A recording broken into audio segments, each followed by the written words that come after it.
Well, coming up on today's show, electric TCR series will launch in 2020. We preview Formula E, and thieves make off with a Tesla Model X by hacking the entry fob. All of those and more stories coming up today. Well, good morning, good afternoon, and good evening, wherever you are in the world. Welcome to EV News Daily.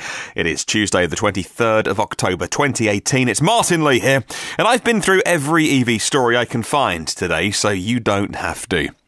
First up, thank you very much to our friends at myev.com.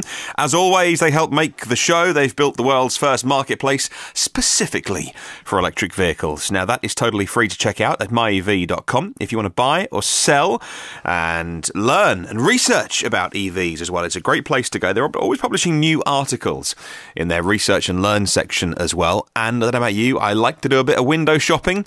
And I don't know if you do the same as me when you're window shopping on Amazon, eBay, myev.com. You sort everything in most expensive order first, and you go down the first few items and dream, the things you can't quite afford. But there's something in every price bracket at myev.com. All right. Well, with a lack of, sometimes at the beginning of the podcast, we say hello to a few new Patreon subscribers, but nobody today to say hello to new, so a little countdown for you. It's 9 days until Halloween, it's 30 days until Thanksgiving, and it's 64 days today until Christmas Day. Happy holidays, everyone. And a quick numbers update to start with via Matthias Schmidt on Twitter says the BMW 2 Series plug-in hybrid came very close to toppling the diesel version. Almost registered more versions in the domestic market, close on every fourth BMW 2 Series registered in Germany last month was coming with a plug, 752 units. Well, there's been a fair bit of coverage today of the news that I brought you yesterday about the Audi e-tron Quattro SUV being delayed because of some late changes to the software. And those need to be approved. I know it's only another 4-week delay, but those old dogs in the car industry really don't want to be selling their EVs, do they, before 2020? You see, that's when the new EU emissions rules kick in. So for every EV they sell, it really helps offset every fossil they sell. And those big polluting fossil SUVs, there's a fair bit of margin on those. So they are all just really hanging back with selling EVs until 2020. Any excuse. I'm not saying Audi did this as an excuse, but all of them would rather be selling cars in 2020 than the first few or even the last few months of 2019. Let's go racing in EVs. Great news from motorsport.com about the confirmed launch of e-TCR. The electric touring car category is going to launch in 2020. e-TCR was formally launched yesterday at Barcelona, which is hosting the series finale of TCR's flagship regional series, TCR Europe, with WSC revealing a standalone series for 2020. Now, Cupra is Seat's performance brand, like AMG is Mercedes, and they're currently the only manufacturer so far to have confirmed that they have developed a car that fits with the regulations of e-TCR. They're going to utilise the same chassis concept currently in TCR. It's an e-racer powered by 2 twin electric motors over the car's rear axle and is capable of a peak power level of 680 brake horsepower, and that was presented at Barcelona, writes Jack Cousins for motorsport.com. Well, WSC head Marcello Lotti said this, and I quote, "In the wake of the global success achieved by TCR and being aware of the automotive market's current trend towards a new and responsible mobility, 2 years ago, WSC Technology embarked on an ambitious project with the aim of educating the motorsport community in making contact with these new technologies that represent the future. It's already attracting the interest of different car manufacturers that also regard it as a tool to restore the role of motorsport as a platform for research and development that can transfer experience and innovations to the standard products." End quote. I'll put a full link to that motorsport.com article in the show notes. And talking racing electric cars, following another Formula One race over the weekend that I had on in the background. I watched the start, and then I came back and watched the last sort of 10 laps, really. And yeah, well, it was good to see Kimi Räikkönen winning. I've been a big Formula One fan for many years. My first race was Silverstone in 1994, before it was built on with all the grandstands. You could just go into Silverstone and pay your entry ticket and get a really good spot at the top of a hill. And I've been many years since. My favourite place to sit is the grandstand at Maggots and Beckett's. But I digress. I'm a huge Formula One fan, but over recent seasons, there's just something... I mean, I like it. It kills a Sunday afternoon, but there's something not exciting. There's no jeopardy in Formula One anymore. And I'm so looking forward to racing electric cars in Formula E, when the new season kicks off on December 15th in Saudi Arabia, with more F1 drivers like Stoffel van Dorn coming from the famous McLaren name to add some more star power to the paddock, new tracks which should be better than the previous street circuits, and more power from the cars. And the cars this season really will be the stars. The Gen 2 cars, aka the Batman cars, are officially called the SRT05 for Season 5 E. That's the chassis name, and again, all teams run the same chassis, but they've got more opportunities next season to apply their own engineering solutions. Well, the big difference to Formula One is that most of the aero comes underneath the car with a large diffuser rather than massive, large wings on top of the car. You see that? When you put the wings on top of the car, it disrupts the airflow for the car behind, so you get about a second behind the car, and all of your downforce goes if you're the following car. If all of your aero is ground effect and it's the big diffuser at the back rather than these large wings, you can follow your competitors much more closely, and it helps overtaking as well. 0 to 60 time is 2.8 seconds, and it's 335 brake horsepower. And yes, a Tesla Model S is quicker to 60 miles an hour, and these new Formula E cars are going to do about a top speed of 174. In fact, the Tesla Model S P100DL, which was developed by the Electric GT Championship, was clocked at 0 to 60 in 2 seconds. However, that championship is facing delays whilst they wait for funding. Anyway, back to Formula E. The battery technology comes from McLaren. And yes, the car swaps are a thing of the past, consigned to the history books. I've seen one up close and personal, and I think they're smaller than they look when you see them on TV.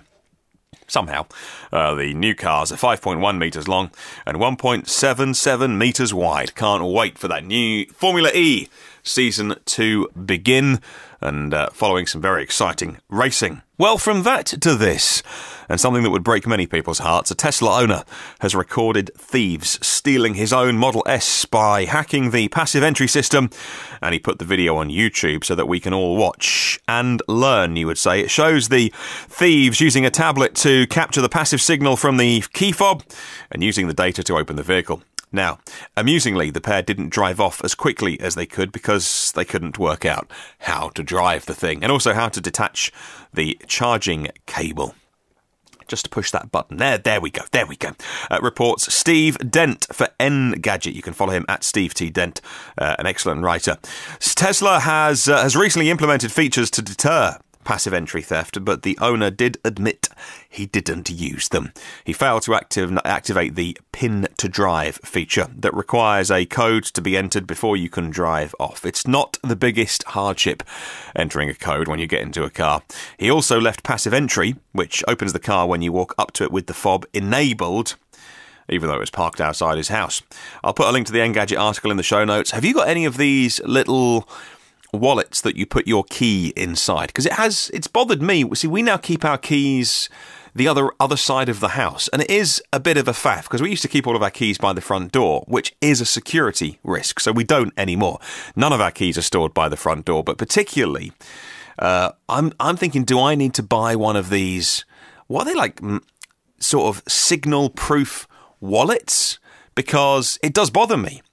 Now, I've read some reviews earlier today when I was writing this story to do some research for you, and all the reviews on Amazon look really good, but then again, there was a story recently about a lot of those reviews on Amazon being gamed these days, and people getting products for free to write in return for reviews. So I don't know, have you got one? Let me know in the comments or Facebook or the email. You can email anything to me if you want to. My personal address is hello@evnewsdaily.com, and let me know if you use one and if they actually work or not, because I'm thinking maybe I need to get one.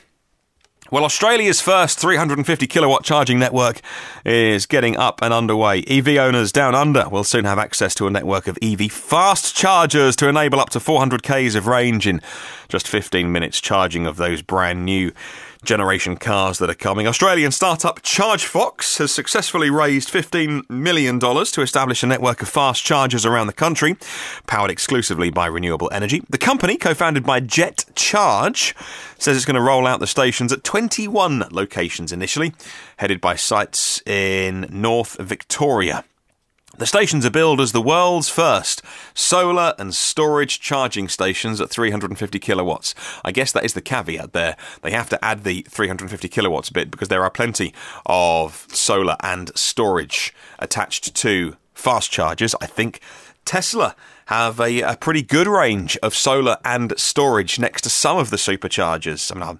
I don't know, I've never seen one, never been to one, but maybe you do know where there's one of those around the world. ChargeFox Chief Exec Marty Andrews said this, and I quote, "ChargeFox is committed to sustainable mobility. Our network of ultra-rapid charging stations will play a significant part in improving the infrastructure of this country and remove one of the major barriers that limits the adoption of EVs. The charging stations will enable all modern EV drivers to confidently drive between Australia's major cities. ChargeFox has a vision that one day 100% of road transport will be powered by renewable energy. And from day one, our ultra-rapid chargers are accessible to all Australian drivers," end quote. They're calling them ultra-rapids. I think that is the name that is gradually catching on for the 350 kilowatt chargers. There's no sort of official name for any of the chargers that speed, but I think ultra-rapids is becoming a pretty common word, name to use for them. I'll put a link to more details in the show notes if you're interested. Well, good news, bad news coming out of the UK today. The plug-in car grant has now been reduced. Here in the UK, there's been a real rush on buying EVs. Since we heard the news that the free grant the government give you on a new EV is being reduced from £4,500 to £3,500 when the current limit was reached. When it became common knowledge that there was indeed a limit on those and there was a countdown happening, lots of people started buying cars, or at least registering them and getting down the dealers and getting their purchases made. Following last week's announcement, the rate would be cut. Thousands of buyers flocked to snap up the last remaining grants. The new lower rate for the plug-in car grant has been brought forward and implemented earlier after what the government call exceptional demand, and it caused the older, more generous grant to run out, according to Auto Express. Now, the Department for Transport, the DFT, and the Office for Low Emission Vehicles, if you hear me say OLEV on the podcast, that's what I'm talking about. They recently confirmed that the £2,500 grant for hybrids would be ending on the 9th of November or sooner, and the grant for EVs losing that £1,000 or sooner. It was also confirmed the 3,000 Category 1 grants for EVs and the 6,000 Category 2 and 3 grants for the plug-ins would be around until early November. However, they then announced that all of the grants have been given away following a massive spike in sales, meaning the new stricter rates have been brought into effect much sooner than being planned. 1,000 plug-ins and EVs have been sold every single day since the cut was announced, compared to 329 a day in 2017. It's a threefold increase. Looking forward to seeing October's sales figures in the next 9 to 10 days. That's the end of the month, and I guess normally a couple of days here in the UK. It's sort of at least the first 5 days of the month we get the sales figures from the previous month. I'm looking forward to seeing what that did. If anyone listening can help explain to me, though, the way it works here in the UK, because I don't know. Can the cars be registered by the dealers, as in, can a dealer buy a car, register it in their name to get £4,500 off, and then sell it on with no miles on the clock, but I guess technically you'd be the second registered keeper? Or, with the way the OLEV grant works, I've never bought a new EV, do you have to be, is it an individual has to claim the grant? So is it really 1,000 real people every day? There's no one gaming the system. If anyone listening can help me out with that, then let me know. Bang me an email, hello@evnewsdaily.com, or you can always catch me on Twitter Well, 92% of fleets, according to this article, lack infrastructure for EVs. In terms of fleets, inadequate on-site charging remains a major barrier to deploying EVs in fleets, according to a study of 200 fleet operators by UPS and Green Biz. It was carried out earlier in the summer, according to a report today filed by Van Fleet World. UPS pointed out less than half of respondents are working with the government bodies to help shape policy in favour of electrification. The logistics company said its collaborations with manufacturers and government and utilities had all been helpful when adding new vehicles to its fleet. Well, I would add to this story that the infrastructure today generally for EVs, but also for fleets, is better than it was on the 23rd of October last year, and 2 years ago, and 3 years ago. In fact, we're making a lot of progress. Remember when we all got mobile phones? Cell phones, depending on where you live in the world. Do you remember when you first got yours? Mine was 1996. You used to look at where your nearest mast was on a map. You'd often I used to remember going into the shop. I was with a company called Orange that doesn't exist anymore. But I was with the Orange network. And you'd go into the shop and they'd sit you down with a map. And living in somewhere called Bournemouth. And you'd look at the little coverage map and they'd be like, it's very good. I've got a mast in Bournemouth and you can get good coverage here. And I remember thinking about comparing them to Vodafone and looking at their coverage, and it didn't quite suit me where I'd be going, so I went with Orange. Well, within a few short years, you would buy a mobile phone, cell phone, and not even think about whether you could use it, because all of the networks have all of the coverage all of the time now. Network coverage is no longer a selling point. It then became about speed and other things. What can I draw a parallel line to for another industry that's a few years behind? Oh yes, electric vehicle charging. At the moment, it's all about where can I charge? And there is a very short period of time between now and a time in the future when where you charge just won't be a consideration. Electricity it is ubiquitous, but it will just be everywhere. And the conversation will change, like it did when you used to go get your phone. From, can I get a signal where I live, to, so what are the benefits of your network? Oh, it's a 4G. Okay, that's a good price. All right. So you were shopping on speed and price and value and all those kind of things. Nobody asks now, where's my nearest mobile phone mast? Because they're just everywhere, at least in most kind of built-up Western areas, aren't they? So articles around at the moment saying there isn't the infrastructure for fleets. I get it, because it's true. But you need to remember things are changing so quickly. It's just not going to be something to worry about soon. Well, Tesla has surpassed Mercedes-Benz as the most followed car globally online. Tesla has beaten off Mercedes-Benz to become the biggest car brand on Twitter. The Elon Musk-led company is known for manufacturing all-electric cars, but also for having a strong social presence, and it's overturned the German car brand Mercedes to be the most followed on Twitter. Does it matter? Doesn't it matter? Maybe. Who knows? Do we know if any of those accounts are real or fake anyway? I would say, though, it's good to see the Tesla account posting more official videos and more little things rather than relying on Elon's Twitter account for those little tidbits of information. But also, I do follow Mercedes-Benz. I do follow the official Daimler account. And, it is different for those big legacy organisations. They have to behave in just a slightly different way. And I'm almost sure that Tesla will communicate differently in 10 or 15 years' time. Look at Apple. Apple used to be able to be much more agile and communicate in different ways and almost communicate through Steve Jobs because he was so charismatic. And fast forward all these years later, biggest company in the world, and they just communicate in a slightly different way. All companies, when they get so big, they can't carry on acting like a startup. So there's been a bazillion management books written about that. But I follow both, and I think both accounts are fantastic. I'll put a link, though, to that article I'm talking about in the show notes from news18.com. Well, finally today, let's talk about leaving your dog in a car. Not such a good idea. But Josh actually on Twitter asked a question to Elon Musk, and he asked this: can you put a dog mode on Model 3, where the music plays, the AC is on, and a display on screen saying, "I'm fine, my owner will be right back"? Elon replied right back, simply, yes. Well, Tech Radar says the temperature regulating feature called cabin overheat was pushed out to the Tesla vehicles via a software update earlier this year in June. When the car is parked, cabin overheat ensures the temperature inside the car doesn't exceed a preset limit. By default, 40 degrees. Holy moly, that would be hot. 40 degrees C, right? That's too hot for a dog. Despite Elon Musk's positive response, it's meant for safety, isn't it, really, rather than convenience? So even though your animal would be safe if you left it in the back for a few minutes, it's not, that current mode isn't there for keeping them comfortable for any extended period of time. But do not leave animals in cars.